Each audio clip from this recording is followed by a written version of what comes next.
de diputado local.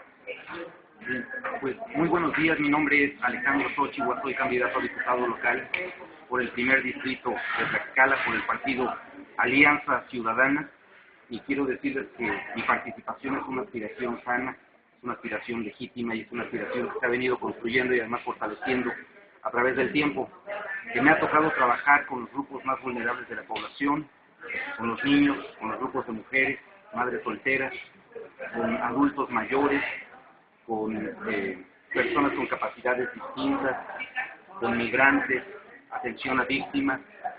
Me ha tocado trabajar de manera conjunta con las organizaciones de la sociedad civil, y me ha tocado trabajar con los estudiantes de educación media superior y superior, los programas de servicio social.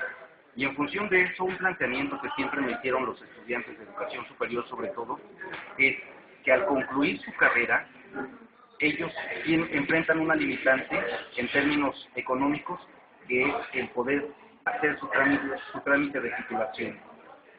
Y en función de eso, ellos me comentan que son más o menos entre 20 y 30 mil pesos lo que tienen que pagar por su titulación. La propuesta que nosotros tenemos, incluso tenemos ya la iniciativa como tal, es que el servicio social en el Estado sea estimulado con una beca, y además que el servicio social que impulse el desarrollo comunitario y que impulse la investigación y el desarrollo de proyectos productivos en nuestro Estado sea considerado como alternativa de titulación, para permitirle a los estudiantes, una vez que concluyan sus estudios de educación superior, cumplir con este importante requisito que es la titulación, para empezar ya a desarrollarse en el ámbito laboral. Por otro lado, también me interesa mucho el poder trabajar de manera conjunta con las organizaciones sociales. Tenemos hoy una ley que regula el otorgamiento de recursos a las organizaciones sociales, que es letra muerta, pero que además es una ley que no tiene hasta este momento reglamento, y las organizaciones sociales necesitan tener todo el respaldo del legislativo, porque son ciudadanos preocupados por los ciudadanos mismos. En función de eso, cada una de las organizaciones trabaja desde sus distintos ámbitos con distintos grupos de la población, pero en particular el común denominador de los grupos con los que trabajan las organizaciones sociales es que son los grupos más vulnerables. Hay organizaciones que se enfocan a trabajar con niños, organizaciones que se enfocan a trabajar con mujeres, con adultos mayores, con personas con capacidades distintas, pero también hay organizaciones que se enfocan a trabajar programas de arte, cultura, programas de recreación y deporte, programas de ecología.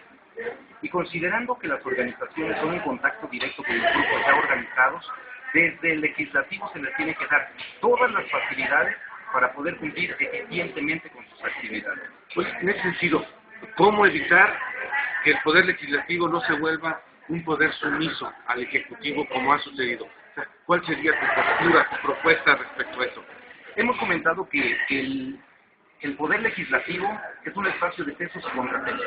Ya vimos que el Ejecutivo no es absoluto, y desde el Legislativo estaremos trabajando consistentemente y de manera muy precisa para poder respaldar en primer término lo que tenga que ver con una economía próspera, lo que tenga que ver con transparencia y rendición de cuentas, lo que tenga que ver con una mejor educación y con mejores servicios de salud.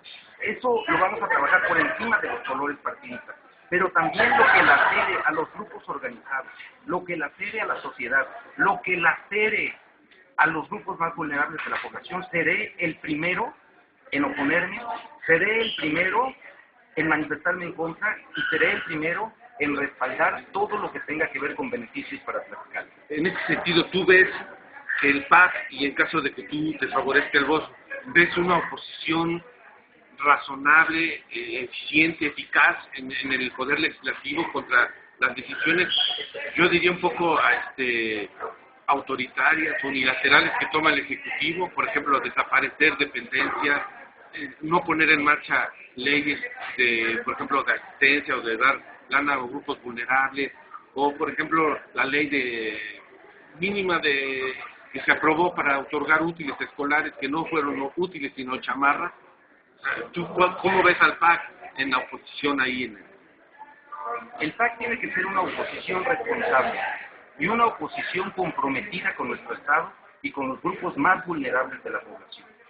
Y además, una oposición que estará trabajando de manera eficiente lo que tenga que ver con las leyes que son, hasta este momento, son letra muerta. Lo que tiene que ver, tal y como lo acabas de mencionar, con los útiles escolares. Y así pudiésemos mencionar un sinnúmero de casos, pero también no vemos una política social. No vemos becas para nuestros niños de primaria y secundaria.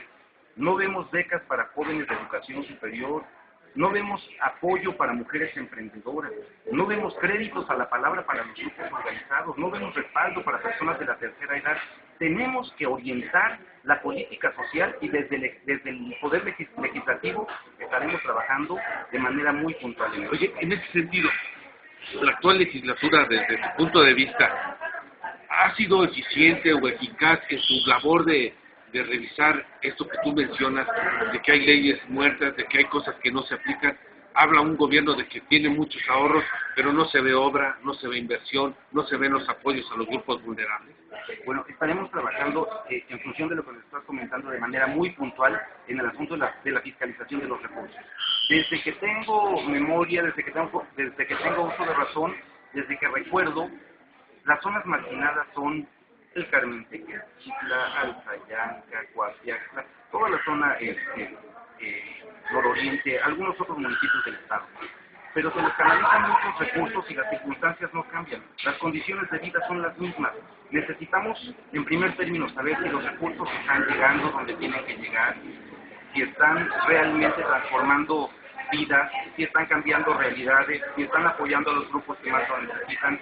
Y en función de eso estaremos participando de manera muy firme y muy decidida, dando seguimiento a cada uno de los presupuestos que se van autorizando por parte del Consejo. Oye, por otra parte, ¿tú cómo percibes la elección? ¿Un piso parejo? ¿Has visto intromisión del gobierno en las campañas? ¿Sientes que el árbitro electoral está fungiendo con imparcialidad? Bueno, hasta este momento quiero decirte que he estado haciendo una campaña de toque de puertas donde la población nos está recibiendo muy bien. Pero en el momento en el que empecemos a ver que hay desvío de recursos, seré el primero en hacer señalamientos. En el momento en que veamos que el árbitro está teniendo alguna actitud tendenciosa o para favorecer a tal o cual partido, seré el primero en poder hacer señalamientos. Pero en este momento quiero decirte que somos una oposición fuerte, donde la ciudadanía percibe que ya hay una experiencia de gobierno con resultados, y es precisamente lo que queremos poner al servicio de la población.